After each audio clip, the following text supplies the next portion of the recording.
titre que j'ai donné à mon message de ce matin est le suivant. On ne se moque pas de Dieu. On ne se moque pas de Dieu. On peut se moquer de tout le monde. On peut balader tout le monde.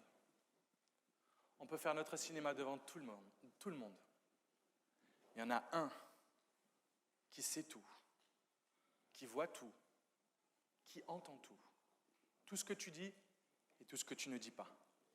Tout ce que tu fais et tout ce que tu ne fais pas alors que tu devrais le faire, c'est Dieu. On ne se moque pas de Dieu. Galates chapitre 6, versets 7 et 8 nous dit « Ne vous y trompez pas, on ne se moque pas de Dieu. Ce qu'un homme, et je me permets de dire, ce qu'une femme aura semé, il le moissonnera aussi. Celui qui sème pour sa chair moissonnera de la chair la corruption, mais celui qui sème pour l'esprit moissonnera de l'esprit la vie éternelle. » C'est une parole qui vient de la Bible et dans l'Ancien Testament, il y a même un passage qui dit « Celui qui sème le vent récolte la tempête. » Tu ne peux pas avoir une mauvaise attitude, avoir un mauvais caractère sans te brider ou quoi que ce soit et espérer que tout le monde soit gentil avec toi. Tu ne peux pas espérer en ne priant pas, en ne lisant pas ta parole, en ne venant pas à l'église, en ne parlant jamais à Dieu. Tu ne peux pas espérer que Dieu intervienne comme ça de nulle part, qu'il te sauve à chaque fois que tu as un petit bobo ou à chaque fois qu'il y a quelque chose qui ne va pas. Dans l'Ancien Testament, Moïse a conduit le peuple d'Israël dans le désert en direction de la terre promise. Puis, à sa mort, c'est Josué, son assistant, qui a repris le flambeau et qui a conduit le peuple d'Israël à prendre possession de la terre promise. Mais à la mort de Josué, la Bible nous apprend que le peuple d'Israël n'avait pas encore terminé de conquérir et de s'approprier la terre promise. Il lui restait encore de nombreuses villes à combattre, des larges portions de terre à gagner, mais malheureusement, ils se sont contentés de ce qu'ils avaient, de ce qu'ils connaissaient. Et ils ont arrêté de se battre, ils ont arrêté de gagner du terrain, ils ont arrêté d'avancer sur le chemin que Dieu avait tracé pour eux. Et malheureusement, quand on n'avance pas, on stagne. Et même dans certains cas, quand on n'avance pas, non seulement on stagne, mais on revient même en arrière. Si vous faites du vélo et que vous arrêtez de pédaler, oui, il va y avoir le momentum qui va vous envoyer pendant un certain temps, mais au bout d'un moment, vous allez vous arrêter, vous n'allez plus avancer. Si vous êtes en voiture, que vous passez la 5e et que d'un coup vous coupez le contact, oui, pendant un temps, la voiture va continuer d'avancer, mais il y a un moment où elle va s'arrêter, elle va se stopper et vous ne pourrez plus avancer. Mais dans d'autres conditions, dans d'autres situations, lorsqu'on nage dans une rivière ou dans un fleuve ou même dans l'océan, si on arrête de nager, non seulement on va stagner, mais le courant va même nous ramener en arrière. Et la vie avec Dieu est un peu, si je peux me permettre la comparaison, un peu comme un fleuve, un peu comme un torrent. Il nous parle même dans la parole de Dieu du fleuve de Dieu. C'est-à-dire que si on n'avance pas, si on ne se rapproche pas du Seigneur, non seulement on va stagner, mais on va en plus s'écarter et on va s'éloigner de Dieu et de ses plans. Et dans ce passage, on va lire dans le livre des Juges, le peuple d'Israël a complètement oublié Dieu. Il a oublié qui était Dieu. Il a oublié ce que Dieu avait fait pour lui, ce que Dieu avait accompli. Il a oublié ce dont Dieu l'avait sorti, ce dont Dieu l'avait sauvé. Il a oublié que Dieu l'a nourri pendant des années dans le désert. Il a oublié que Dieu l'a conduit dans le désert. Il a oublié que Dieu l'a protégé et que Dieu a commencé à l'amener à bon port. Tout le peuple d'Israël a commencé à se détourner de Dieu. Non seulement Israël a oublié Dieu, mais en plus, il s'est tourné vers des faux dieux. Les Baals, les Astartés, c'est-à-dire des statues de bois, des statues de fer, peut-être des statues en or, en argent, je ne sais, mais des statues qui n'entendent pas, des statues qui ne parlent pas, des statues qui ne voient pas. Et c'est vers ces choses-là que tout Israël a commencé à se tourner et a commencé à faire confiance. Et puisqu'Israël a abandonné l'Éternel, l'Éternel a simplement, comme un gentleman, il a obéi. Puisque Israël a décidé de ne plus faire confiance à Dieu, de ne plus s'adresser à Dieu, de ne plus aimer Dieu, de ne plus servir Dieu, de ne plus suivre Dieu, Dieu s'est simplement retiré. Et dans la vie de tous les jours, même dans le Nouveau Testament, c'est également le cas. Lorsqu'on ne fait plus cas de Dieu, lorsqu'on ne s'inquiète plus de ce qu'il veut pour nous et qu'on vit simplement notre petit bonhomme de chemin, il y a un moment où Dieu fait simplement que nous obéir en quelque sorte. Il retire sa main bénissante au-dessus de nous. Et lorsque la main de Dieu se retire, alors c'est la porte ouverte pour tous les ennemis. Et c'est ce qui s'est passé avec le peuple d'Israël. Alors que Dieu a simplement retiré sa main, tous les peuples qui les environnaient, les Philistins, les Cananéens, les Sidoniens et tous les Guinguins, ont commencé à gagner, ont commencé à les poursuivre, ont commencé à les pourfendre, et ils ont commencé à les attaquer, ils ont commencé à les piller, ils ont commencé à les écraser, ils ont commencé à les humilier. Et c'est malheureusement à ce moment-là qu'Israël s'est enfin souvenu, mais on n'avait pas un Dieu avant. Il n'y a pas un Dieu qui nous a sortis d'une mauvaise passe, il n'y a pas un Dieu qui s'est occupé de nous il y a des années. Finalement, on va peut-être retourner vers lui, parce que lui, quand il agit, il y a des choses qui se passent. Et c'est exactement ce qu'il va nous donner dans la Bible, le livre des Juges. Juges, chapitre 2, versets 16 à 19, nous dit « L'Éternel suscita des juges afin qu'ils les délivrassent, le peuple de Dieu, de la main de ceux qui les pillaient. Mais ils n'écoutèrent pas même leurs juges, car ils se prostituèrent à d'autres dieux, se prosternèrent devant eux. Ils se détournèrent promptement de la voie qu'avait suivie leur père, et ils n'obéirent point comme eux au commandement de l'Éternel. Lorsque l'Éternel leur suscitait des juges, l'Éternel était avec le juge, et il les délivrait de la main de leurs ennemis pendant toute la vie du juge. Car l'Éternel avait pitié de leurs gémissements contre ceux qui les opprimaient et les tourmentaient. Mais à la mort du juge, ils se corrompaient de nouveau plus que leur père en allant après d'autres dieux pour les servir et se prosterner devant eux, et ils persévéraient dans la même conduite et le même endurcissement. Ce passage est répété à plusieurs reprises dans le livre des Juges. Et voici un petit peu le schéma. Le schéma, c'est simple, c'est un cercle. Mais ce n'est pas un cercle vertueux, c'est un cercle vicieux. Israël se détourne de l'Éternel. Donc, les ennemis attaquent Israël. Israël, une fois attaqué, se repent et décide de se retourner vers Dieu. Dieu suscite un juge pour pouvoir les sauver, pour pouvoir les épargner, pour pouvoir leur donner la victoire. Et une fois que le juge a fait son job, que le juge a fait son boulot et que le juge meurt, le peuple se détourne de l'Éternel. Et c'est ainsi tout le long du livre des Juges. Dieu va donc susciter des hommes et même une femme pour faire office de juge, de médiateur, cette espèce d'intercesseur entre Dieu et le peuple. Il va y avoir Othniel, il va y avoir Ehud, il va y avoir Shamgar, il va y avoir Déborah, spéciale dédicace à ma fille de 11 mois. Il va y avoir Gédéon, il va y avoir Tola, il va y avoir Jaïr, Jephthé, Ibtsan, Elon, Abdon. Je suis content de ne pas être né à cette époque. Et enfin, il y en a un sur lequel j'aimerais que nous puissions passer un petit peu plus de temps, c'est Samson. Qui n'a jamais entendu parler de Samson? Ok, c'est pas grave, il n'y a pas d'onde. Ok, très bien. Samson était un de ces juges, c'est-à-dire que c'était un de ces hommes que Dieu a appelé pour venir faire le boulot de sauver le peuple d'Israël alors qu'ils étaient confrontés un coup aux Cananéens, un coup aux Sidoniens, un coup, dans ce passage avec Samson, c'était les Philistins. Il faut d'abord savoir que la naissance de Samson en elle-même était un miracle. Pourquoi? Parce que sa mère était stérile.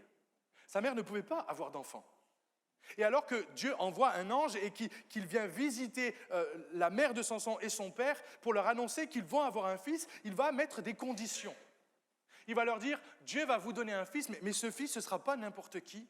Il sera consacré à Dieu, il sera consacré au service de Dieu, à l'Éternel. Et pour cela, la maman, dès le début de la grossesse, ne devra pas boire de vin, elle ne devra boire aucune liqueur forte, c'est-à-dire aucun alcool, comme quoi on peut survivre. Elle ne devait manger absolument rien d'impur. Et dès le ventre de sa mère, Samson allait être un enfant différent, qui allait être élevé, qui allait être éduqué, qui allait être consacré et mis à part pour le service de l'Éternel. Il y a une autre chose très importante, il ne faudra jamais que le rasoir passe sur la tête de Samson. C'est-à-dire que Samson aura un jour ou l'autre les cheveux longs, et voire même les cheveux très longs, puisqu'à un moment il nous est dit qu'ils étaient tellement longs qu'il se faisait des tresses avec. Il aura les cheveux longs, et c'est grâce à cela que Samson va bénéficier d'une force surnaturelle pour exercer le ministère de juge en Israël et ainsi faire subir de nombreuses défaites aux Philistins, les ennemis d'Israël. Et on lit dans l'histoire de Samson des épisodes extraordinaires, des épisodes qui sont presque dignes d'Hollywood. On lit que lorsque l'Esprit de Dieu se saisissait de Samson, une force incroyable venait sur lui et lui donnait la possibilité de faire des choses qu'il n'aurait certainement pas pu faire tout seul. C'est par la force de l'Éternel qu'il va pouvoir vaincre 30 Philistins d'un coup alors qu'ils étaient en train de lui tendre un piège. Puis, c'est par la force de l'Éternel qu'il va tuer un lion et le déchirer à main nue. J'ai du mal des fois à ouvrir le pot de cornichons. Et lui, par la force de l'Éternel, il a déchiré un lion à main nue. C'est par la force de l'Éternel qu'il va attraper 300 renards, les attacher 2 à 2 par la queue, y mettre une torche et ainsi les laisser filer et faire brûler tous les champs de blé des Philistins. C'est par la force de l'Éternel qui va se saisir de lui, que lui va prendre une mâchoire d'âne et va tuer 1000 ennemis. Et enfin, c'est par la force de l'Éternel qui va se saisir de lui, qu'un soir, il va se réveiller, il va aller prendre les portes de la ville de Gaza, il va aller prendre les poteaux, les mettre sur son dos et il va marcher jusqu'à la ville de Hébron qui était à 60 km. Pendant 60 km, il va porter 2 immenses portes, les portes de la ville. Moi, j'ai du mal des fois avec les sacs de course, parce que c'est lourd quand même, il y a des boîtes de conserve et tout. 60 km avec les portes de la ville sur le dos, sans broncher, sans rien dire. Mais il y a cependant quelque chose qu'il faut comprendre, qu'il ne faut pas mettre de côté, c'est que tous ces exploits que Samson a pu faire, tout ce qu'il a pu accomplir a été permis, non pas parce qu'il était grand, non pas parce qu'il était fort et musclé, mais parce que l'Esprit de Dieu se saisissait de lui. Des fois, lorsqu'on lit la parole de Dieu et qu'on la lit, qu'on la relit, des fois même qu'on a l'impression de la connaître par cœur, il y a des fois des détails qui nous échappent. C'est pour ça que lorsqu'on lit la parole de Dieu, il ne faut pas la lire avec notre intelligence, mais il faut la lire toujours en disant « Seigneur, qu'est-ce que tu veux me montrer ?»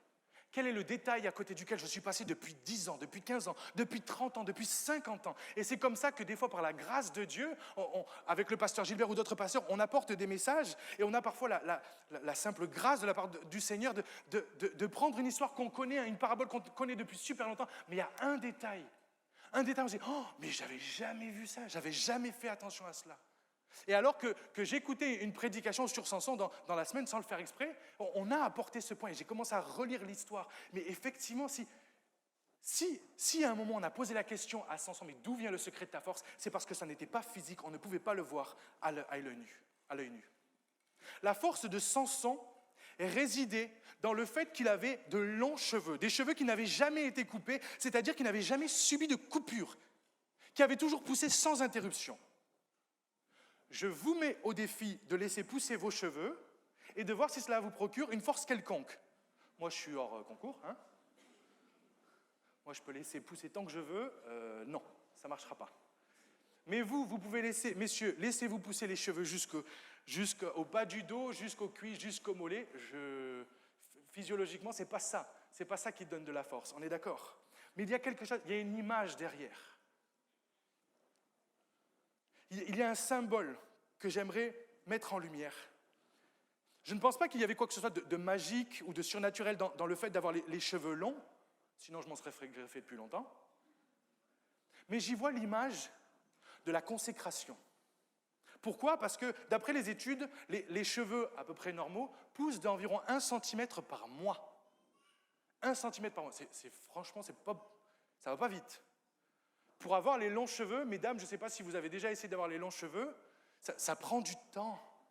Vous pouvez essayer de tirer dessus la nuit si vous voulez, vous pouvez essayer de mettre des crèmes, etc. pour que ça aille un peu plus vite, mais ça va prendre du temps. Il va falloir attendre un jour, et puis 2 jours, et puis 1 semaine, 2 semaines, 1 mois, 2 mois, des fois parfois même des années pour avoir une longue chevelure. Ce n'est pas quelque chose qu'on a instantanément, ou alors ça s'appelle une perruque. Cela demande de la patience, ça demande de la persévérance, ça demande aussi du soin.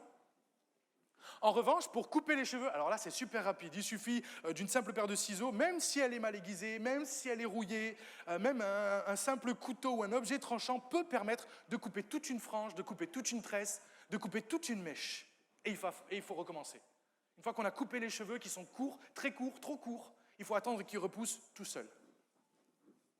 Frères et sœurs, notre relation avec le Seigneur, notre intimité personnelle avec Dieu, c'est notre consécration en tant que chrétien. Et notre consécration, notre intimité avec Dieu, ça prend du temps. On ne peut pas connaître Dieu du jour au lendemain. De toute façon, même avec l'éternité, on n'arrivera pas à tout le connaître tellement il est grand, il est incroyable et il est insondable. Mais apprendre à connaître Dieu, apprendre à marcher avec Dieu, ça prend du temps chaque jour. Il n'y a pas de potion. Il n'y a pas de gélule, il n'y a pas de cataplasme, il n'y a pas de pèlerinage à faire. Il n'y a pas de cure à faire pour pouvoir dire « Ok, avant je ne connaissais pas Dieu, je suis allé 2 semaines dans telle ville, dans un monastère, je me suis retiré tout seul, et puis maintenant ça y est, je connais Dieu, super, sur le bout des doigts, je le connais parfaitement. » Non, ça prend du temps. Ça prend même toute une vie de consécration. Une vie mise à part pour apprendre chaque jour à connaître un petit peu plus le Seigneur Jésus. Mais comme l'image des cheveux de Samson, cela prend du temps pour pousser, du temps pour grandir, du temps pour se développer. Par contre, il est très facile de le couper. Il est très facile de briser cette intimité et cette consécration que l'on a avec le Seigneur. Un simple coup de canif, un coup de ciseau, et parfois on doit recommencer comme si c'était à zéro. La communion avec Jésus, la communion avec le Saint-Esprit, c'est cette consécration que nous devons développer et sur laquelle nous devons veiller. Nous devons veiller sur nos actes, mais nous devons aussi veiller sur nos paroles et même sur nos pensées, car nous pouvons très bien donner d'une mauvaise parole ou d'une mauvaise pensée qu'on laisse dans notre esprit et que l'on cultive. On peut très bien, nous aussi, donner un coup de canif, couper notre communion avec le Saint-Esprit. Éphésiens chapitre 4, verset 29 nous dit « Qu'il ne sorte de votre bouche aucune parole mauvaise. Mais s'il y a lieu, quelques bonnes paroles qui servent à l'édification et communiquent une grâce à ceux qui l'entendent. N'attristez pas le Saint-Esprit de Dieu. » N'attristez pas le Saint-Esprit de Dieu. C'est-à-dire qu'il y a des choses que nous faisons, des choses que nous disons, qui peuvent attrister le Saint-Esprit, l'Esprit de Dieu, par lequel vous avez été scellés pour le jour de la rédemption.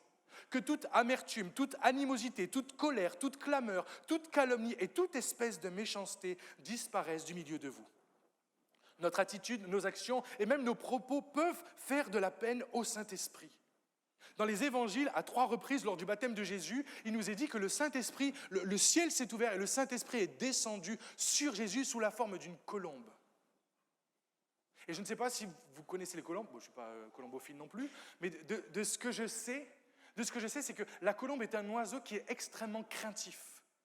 Il est très, très, très facile d'effrayer une colombe. Un bruit trop fort, un mouvement trop brusque et hop, elle s'envole tout de suite. Et il est très difficile, par contre, de la faire revenir. Après, parfois, des propos déplacés.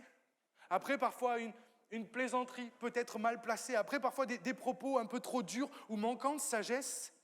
Il peut nous arriver, alors qu'on sent qu'on est en harmonie avec le Saint-Esprit. On sent que le Saint-Esprit est avec nous. On a passé un bon moment dans la prière. On a lu une bonne portion de la Bible. On est prêt pour la journée. On va au travail et puis là... un mot qui nous échappe, un vilain mot qui nous échappe. Une histoire qu'on nous a racontée qui est, finalement, elle n'est pas jolie finalement. Une parole trop vite prononcée ou trop dure, et on sent qu'il y a quelque chose qui se coupe.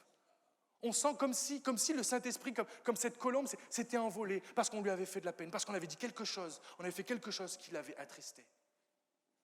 Dans ces moments comme ça, dans ces moments-là, n'ayons pas peur de demander pardon à Dieu. Là où on est, Seigneur, pardon, j'aurais pas dû raconter cette blague. Pardon, j'aurais pas dû dire ça. Seigneur, j'aurais pas dû m'énerver encore pour cette bêtise, pour cette broutille. J'aurais pas dû faire ça, je te demande pardon. Et si on a eu un auditoire, si quelqu'un nous a entendu, n'hésitons pas non plus à demander pardon. Écoute, tu sais, tout à l'heure, pendant la pause, j'ai dit des choses, j'ai fait une blague, c'était pas joli, je te demande pardon. T'avais pas à entendre ça, j'avais pas à raconter ça. Tu sais, la dernière fois, quand on était dans la salle de poste, t'as dit quelque chose, ça m'a fait de la peine, et puis je t'ai attaqué devant tout le monde, j'ai dit quelque chose pour t'humilier, je te demande pardon, j'aurais pas dû, je suis désolé. Et c'est comme ça. C'est comme ça qu'on va pouvoir avoir à nouveau la communion avec le Saint-Esprit. C'est comme ça qu'on va pouvoir à nouveau, je mets entre guillemets, attirer la présence du Saint-Esprit qui va pouvoir à nouveau se faire plaisir dans notre cœur. Amen. J'aimerais cependant aller plus loin dans l'histoire de Samson, car il y a malheureusement une très, très grande leçon à retirer de sa vie et de ses actions. Elle est là ? Que je ne boive pas le gel hydroalcoolique. Non, je ne bois plus d'alcool.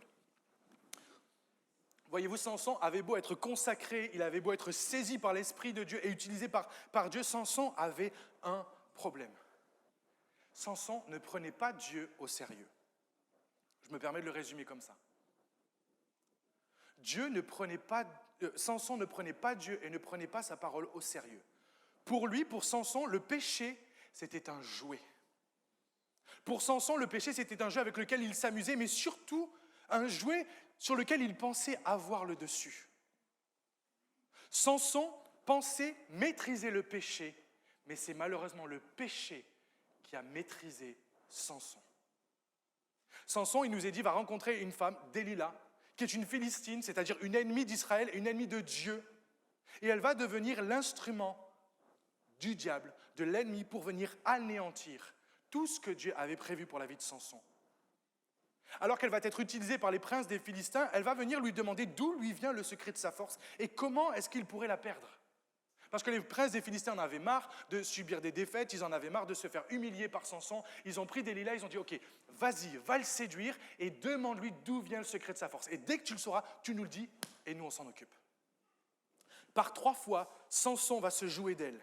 Il va lui raconter n'importe quoi parce qu'il sait très bien que son secret, il faut qu'il le garde. Son secret, il ne peut pas l'ébruiter parce que s'il l'ébruite, malheureusement, ça va se retourner contre lui.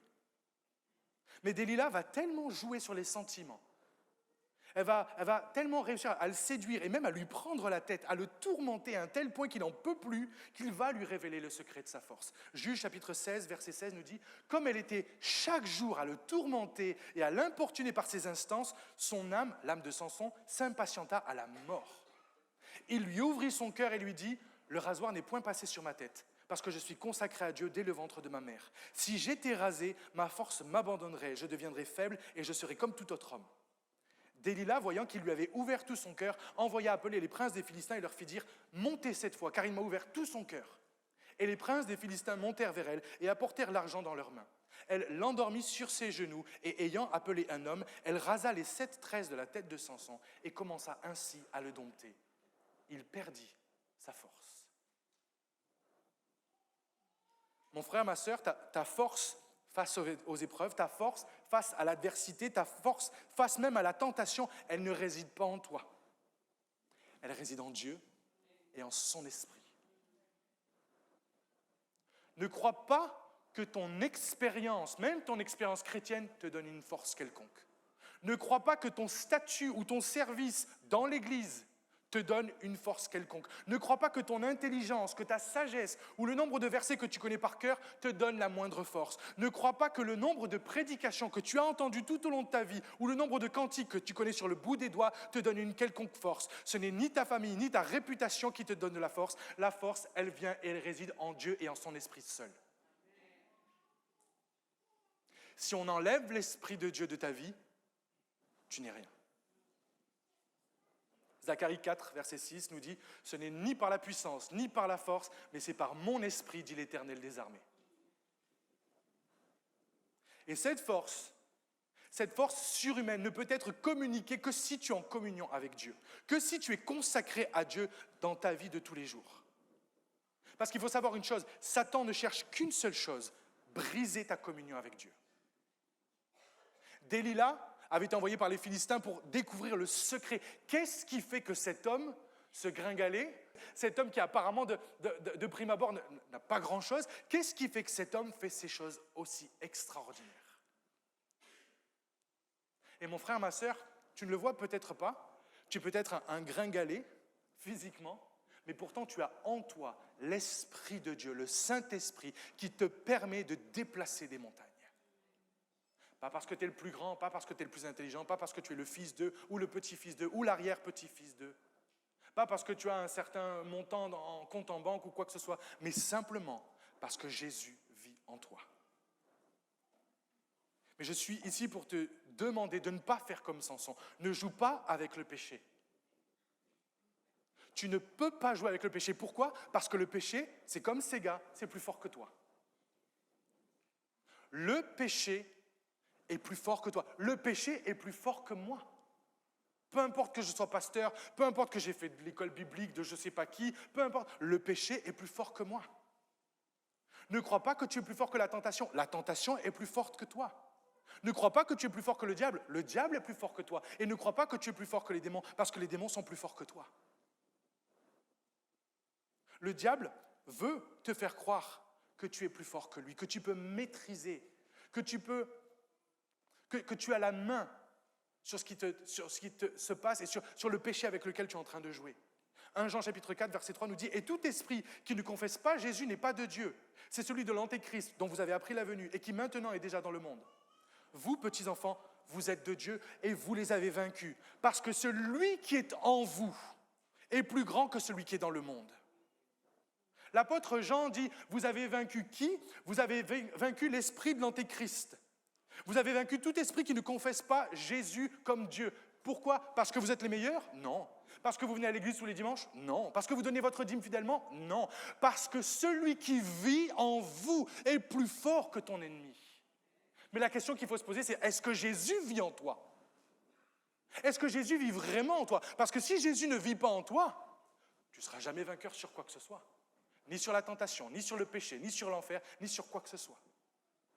Et je suis là pour te dire de ne pas te laisser séduire, ne te laisse pas être endormir par les discours du diable qui veut te faire croire que tu es capable. Mais enfin, tu n'es pas n'importe qui. Attends, c'est qui tes parents dans l'église? Ça fait des années que tu vas à l'église, mais tous les versets que tu connais. Et puis tu te rappelles quand tu as chanté à la chorale pendant tant d'années, et le solo que tu as fait, et tout le monde te connaît à l'église, et à ton travail, et dans ton quartier, tout le monde te connaît comme le chrétien, tu as un super témoignage, c'est suffisant. Non, ce n'est pas suffisant. Une bonne réputation, ce n'est pas suffisant. Une bonne famille, ce n'est pas suffisant. Une bonne connaissance de la parole de Dieu, ce n'est pas suffisant. Il faut que Jésus vive en toi. Il faut que le Saint-Esprit fasse sa demeure en toi. Galates 2, verset 20 nous dit « J'ai été crucifié avec Christ. Et si je vis, ce n'est plus moi qui vis, mais c'est Christ qui vit en moi. » Pour avoir la victoire sur le péché, avoir la victoire sur la tentation, avoir la victoire sur les adversités, sur les épreuves et sur l'enfer, moi tout seul, André Bernard, pasteur, apôtre, peu importe le titre que vous me donnez, je suis rien. Je n'y arriverai pas. Par contre, comme l'apôtre Paul le dit à la lettre aux Galates, je dois crucifier ma chair. Je dois crucifier André Bernard. Je dois crucifier ma connaissance. Je dois crucifier mon orgueil et mon ego. Parce que si je vis, ce n'est plus moi qui dois vivre, mais c'est Christ qui doit vivre en moi. Pourquoi? Parce que lui, il a déjà eu la victoire. À la croix, ce n'est pas une semi-victoire, ce n'est pas 95% qu'il a gagné, c'est 100% de la victoire qu'il a eue sur le diable, sur l'enfer, sur la mort, sur les démons, sur le péché et sur tout cela. C'est pour ça que s'il est avec toi, s'il vit dans ton cœur, alors tu fais partie de l'équipe des gagnants. Mais s'il n'est pas dans ton cœur, s'il n'est pas dans ta vie, tu fais partie de l'équipe des losers. Le diable veut t'endormir, le diable essaye de t'avoir et il va faire tout ce qui est en son pouvoir pour t'avoir, pour te séduire, pour te laisser croire que la communion avec Dieu, il y a quelque chose qui ne va pas. Et c'est ce qu'on voit dès le livre de la Genèse. Lorsque le serpent s'est présenté à Ève, qu'est-ce qu'il lui a dit? Il lui a dit « Dieu a-t-il réellement dit ?» Il n'y a pas un petit truc que Dieu il te cacherait par hasard? C'est le mensonge que le diable a planté dans le cœur d'Ève. Et c'est le mensonge qu'il s'obstine à planter dans nos cœurs en disant « Mais en fait, Dieu, il ne t'aime pas vraiment. En fait, Dieu, il cache plein de choses. Il te cache plein de choses. En fait, Dieu, il est trop occupé pour te répondre.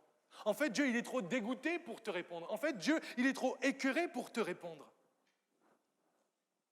Psaume 50, verset 15 dit « Invoque-moi au jour de la détresse, je te délivrerai et tu me glorifieras. » Jérémie 33, 3 nous dit « Invoque-moi et je te répondrai, je t'annoncerai de grandes choses, des choses cachées que tu ne connais pas. » Mon frère, ma sœur, lorsque le diable ou lorsque le péché vient et essaye te ment sur ta situation et te ment sur ta position en Christ, ne demande pas au diable, ne demande pas aux démons, demande à Dieu directement. Mais Seigneur, tu as dit ou tu n'as pas dit? Mais Seigneur, tu m'as promis ou tu ne m'as pas promis? Mais Seigneur, il est écrit ou il n'est pas écrit? Ça ne sert à rien de discuter avec le diable. C'est un menteur et le père du mensonge. Tout ce qu'il dit est mensonge. Par contre, j'en connais un qui est la vérité. Le chemin est la vérité. C'est Jésus. Et c'est à lui que tu dois demander des comptes. C'est à lui que tu dois demander des conseils. C'est à lui que tu dois demander même des confirmations s'il le faut. Ne prends pas les choses en main. Laisse-les dans les mains du Seigneur. N'y touche pas. N'essaie pas de gérer. N'essaie pas de t'en sortir tout seul. Mais demande à Jésus d'intervenir dans ta situation. Et j'aimerais, je ne sais pas à qui ça s'adresse, mais j'aimerais bien humblement, avertir peut-être plusieurs personnes qui se trouvent dans la même situation que Samson. Tu as commencé à jouer avec le péché, tu as commencé à laisser le péché s'infiltrer et à faire sa demeure dans ton cœur. Je suis là pour te dire qu'il est temps que tu te réveilles avant qu'il ne soit trop tard. Alors que Delilah a séduit Samson, qu'elle lui a sorti toute une série de discours bien mielleux, il nous est dit qu'elle a réussi à faire endormir Samson sur ses genoux. Mais Samson n'avait rien à faire sur les genoux de Delilah. Sur les genoux de qui est-ce que tu t'endors? Sur les genoux de qui est-ce que tu t'endors? Est-ce que tu t'endors sur les genoux de ton épouse, de ton époux, ou est-ce que tu t'endors sur les genoux de quelqu'un d'autre? Et si tu n'es pas encore marié, tu n'as pas à t'endormir sur les genoux de quelqu'un d'autre.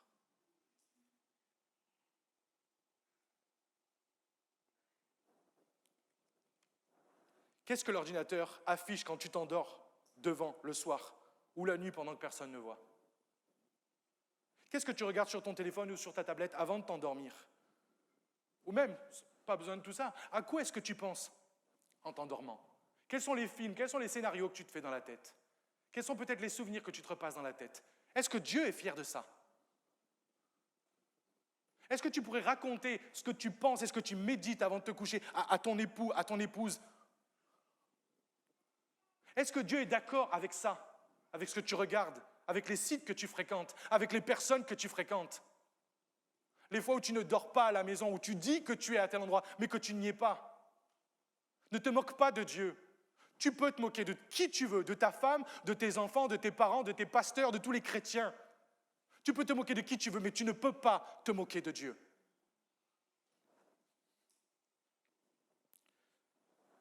Il y a, à partir de ce moment-là, un des versets que je trouve personnellement le plus triste de la Bible. Alors que Delilah est en train de passer sa main dans les cheveux de Samson, elle a commencé à lui couper les tresses qui représentaient sa consécration à Dieu. Et à ce moment-là, Juge chapitre 16, verset 20 nous dit, elle dit alors, les Philistins sont sur toi, Samson. Et il se réveilla de son sommeil et dit, je m'en tirerai comme les autres fois et je me dégagerai. Jusqu'à présent, Dieu avait fait grâce à Samson. À 3 reprises, la main de Dieu était sur Samson pour le garder, pour le protéger. Mais parce que Samson a joué avec le péché, parce que Samson a trahi Dieu, alors Dieu ne pouvait plus le garder, Dieu ne pouvait plus le protéger. Il est écrit, il ne savait pas que l'Éternel s'était retiré de lui. Samson était dans un monde qui n'était plus réel, il était dans une dimension qui n'était plus réelle. Il pensait que Dieu était toujours avec lui, il pensait que l'Esprit de Dieu allait à nouveau se saisir de lui, il pensait que Dieu allait encore faire quelque chose. Et non pas parce qu'il ne pouvait pas, mais parce que Dieu ne voulait pas cautionner. Il y a un jour quelqu'un qui a dit une phrase, ça vaut ce que ça vaut, mais ça m'a interpellé, en plus ça rime. La grâce, c'est pas un bidule qu'on manipule.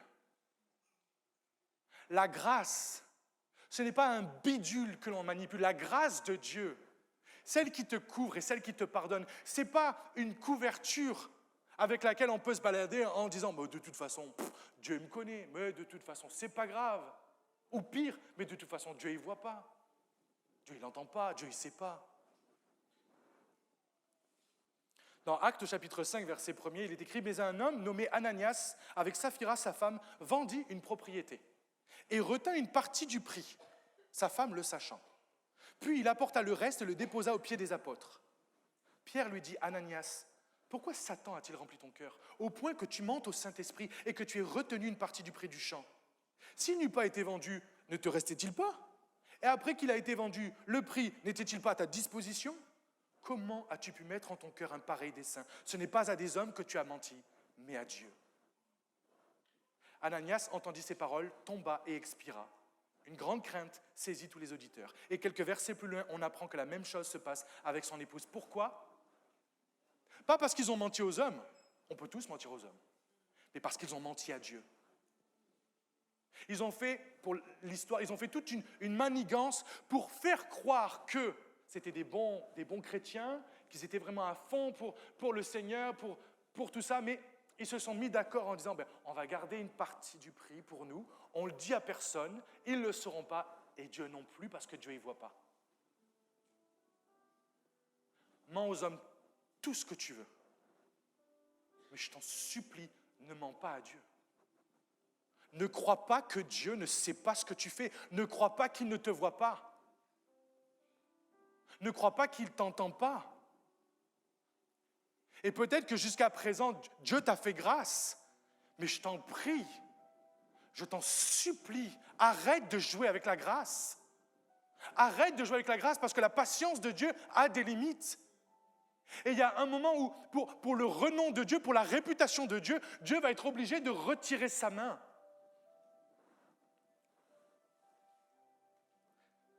Luc 12, verset 10, « Et quiconque parlera contre le Fils de l'homme, il lui sera pardonné.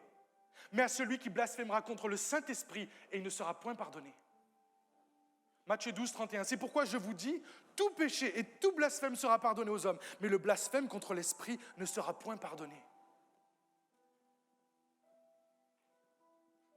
Il y a une anecdote que j'hésitais à partager. Je ne veux pas donner de nom, il suffit d'aller sur Internet et vous découvrirez. Il y a un homme qui était, il y a encore 1 an et demi, extrêmement connu dans le monde entier pour donner des conférences. C'était un conférencier chrétien, il était invité dans le monde entier, dans des universités musulmanes, il était invité par des émirs, par des sheikhs, il était invité partout dans le monde entier pour défendre la foi. Et je buvais ses paroles, je me régalais de regarder ses conférences, la façon dont il répondait aux gens, c'était super.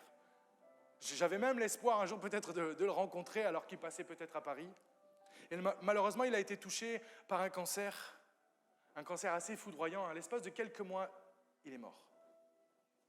Il est mort et il était tellement connu et reconnu que son inhumation, même si c'était en plein Covid aux États-Unis, a eu beaucoup de retentissement. Il avait une réputation vraiment très importante et même le vice-président des États-Unis a assisté à son inhumation, à son enterrement, pour dire à quel point c'était un homme extraordinaire, qu'il avait un témoignage saisissant, que c'était un homme qui aimait Dieu, qui aimait son prochain, etc. Et j'étais touché d'apprendre qu'il était décédé, la façon dont il était décédé, etc.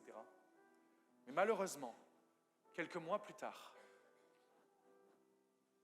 alors que des témoignages ont commencé à venir et qu'on a commencé à regarder dans son téléphone, on a commencé à voir et à trouver des photos de jeunes femmes, je vous passe les détails, des textos moches.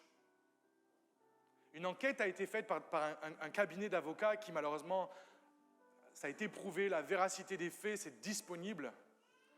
Il détournait de l'argent de son ministère pour pouvoir habiller, nourrir et loger ses maîtresses.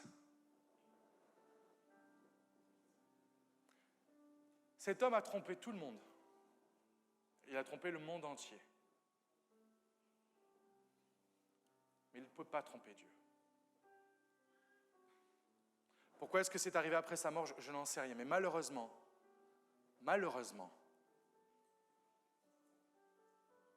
il y a une justice avec Dieu.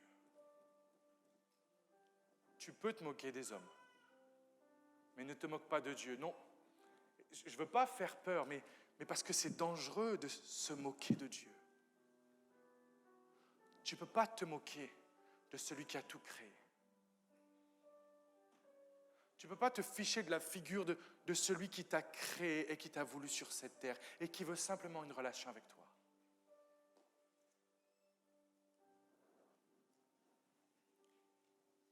Hébreux 4, verset 7 nous dit « Dieu fixe de nouveau un jour, aujourd'hui, en disant, comme il est dit plus haut, « Aujourd'hui, si vous entendez sa voix, n'endurcissez pas vos cœurs. » Si tu entends ce message,